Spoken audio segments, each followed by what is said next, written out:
First of all, congrats to Francis on another great week. 3 finals here. That's awesome stuff. So congrats to him and his team, and thank you to my team as well for all the way from qualifying. Match point down. That's thank Bronwyn for the wild card here as well, to be able to play here only my second time in my career, as well as to the sponsors, Ball Kids, everyone that makes the tournament happen, and then to the fans who the support's been amazing since round 1 of qualifying. So thank you everybody. I've loved the support here. It's great to be back in Texas. So yeah, just thanks to everyone, friends as well that are here to support me. Thanks everybody. Yep. Jannik Sinner's name showing up next to yours in a Wimbledon draw is usually the last thing any player wants to see. He's the world #1. He's the defending champion at the All England Club, and right now he might be playing the best tennis of his entire career. Most guys on tour would take one look at that draw sheet and start thinking about damage control, but there's one man walking into this Wimbledon who sees something completely different when he looks at Sinner's name. He sees the moment he's been waiting years for. Jenson Brooksby is 25 years old, and this Friday afternoon, for the very first time in his career, he's going to step onto center court. His opponent is Sinner in the 3rd round on one of the biggest stages the sport has to offer. For most players, that combination would be terrifying. For Brooksby, it's an opportunity he's actively wanted. To understand why he feels that way, you have to rewind all the way back to 2021 to Arthur Ashe Stadium at the U.S. Open. A 19-year-old Brooksby, playing his first ever match on that massive court, found himself across the net from Novak Djokovic in the 4th round. He pushed Djokovic to 4 sets before finally losing. On paper, it was a defeat. In reality, it became the foundation for everything that's coming this week. Brooksby has said that no player gets to choose their draw, but the deeper you go in a tournament against higher-ranked opponents, the bigger the moments naturally get. It's been a while since he's had a moment on this scale, but he's always believed his best tennis shows up exactly when the pressure is highest. Even though the result against Djokovic didn't go his way, he credits that experience with making him far more comfortable in matches like this one. Technically, Friday is the 3rd round rather than the round of 16, but according to Brooksby, the feeling is nearly identical. Compared to how he felt in his rookie year on tour, he says this version of himself is operating on an entirely different level of comfort. So, how exactly did Brooksby get to this point?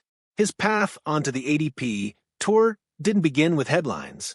He played his home Grand Slam back in 2018 and 2019 without making much noise. Then came 2021, and everything changed. Ranked a modest 152 in the world, Brooksby showed up at his very first ATP Tour event in Newport and somehow ran all the way to the final. It was a stunning breakthrough, and it wasn't a one-off. More big results followed across that season, enough to earn him the ATP Newcomer of the Year award and officially put his name on the map. But tennis careers rarely move in a straight line, and Brooksby's has had plenty of turbulence since that breakout year. He's been open about the fact that it's been a roller coaster of ups and downs.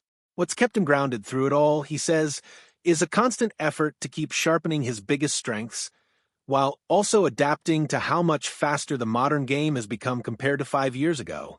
He's putting in work on his weaknesses too, but without losing sight of what makes him dangerous in the first place. And he genuinely believes something important, that his best tennis is still ahead of him, with the last month specifically feeling like real progress in the direction he's been working toward. Grass is where Brooksby feels most comfortable. It's the surface that carried him to that fairy tale run in Newport back in 2021, and the same surface that brought him to another championship match in Eastbourne last year. But don't make the mistake of thinking he's just a grass court specialist. His game has traveled well across every surface, built around genuinely unusual tools, elite anticipation, the ability to absorb pace from much bigger hitters, and a rare skill for disrupting opponents' rhythm by constantly changing the speed and timing of his shots. That style has produced real results everywhere. He claimed his first career title on the clay in Houston last year and reached hard court finals in Dallas and Atlanta back in 2022. Now here's where the story gets interesting.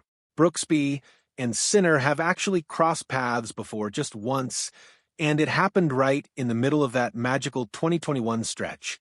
1 week after his Newport breakthrough, Brooksby ran into Sinner in the semifinals in Washington. Sinner won that day in straight sets, 7-6, 6-1, and it wasn't especially close. But that was a completely different version of both players.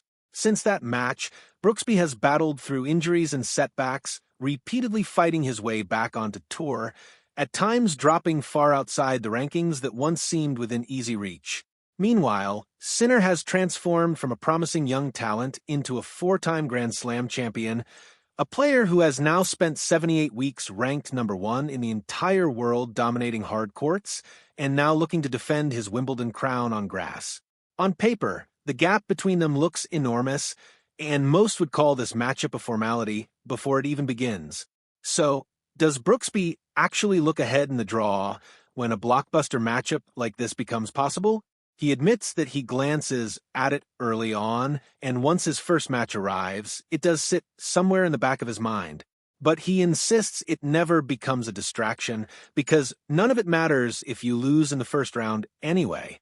As for the challenge Sinner specifically presents, Brooksby acknowledges that Sinner generates serious pace on the ball, but he believes the strengths he's been sharpening over these past few weeks are built to hold up well against exactly that kind of power. His answer was short and confident. They'll find out soon enough. There's also a deeper layer to this story that goes far beyond rankings and results. Brooksby has spoken openly before about living with autism and about why every single win carries extra weight for him because of everything he's had to navigate just to get to this level.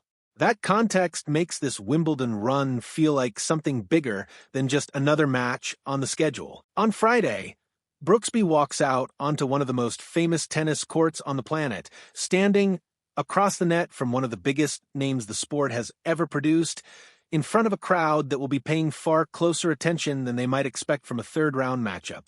It's not his first time on a massive stage against elite competition, and it likely won't be his last.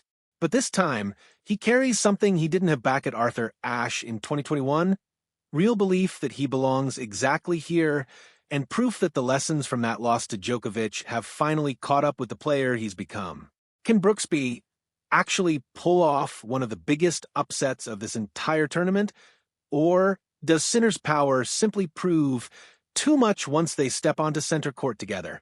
Nobody saw this matchup coming when the draw was released, and now the entire tennis world is going to be watching to see exactly how it plays out and whether the lessons learned on Arthur Ashe 4 years ago are finally about to pay off in the biggest way possible.